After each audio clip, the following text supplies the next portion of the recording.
Имаш ли мазол, който не те оставя на мира, или пък кокош трън, който те дразни? Както казва един мой пациент, малък проблем, а голямо неудобство.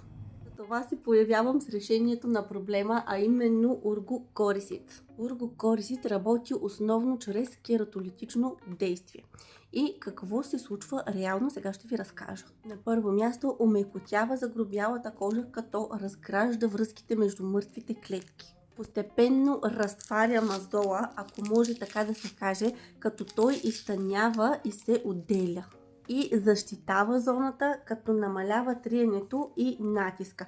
Ето това представлява пластира. Това зеленото вътре е лекарството или салициловата киселина, която има това кератолитично действие, а това бялото отвънка е защитната зона.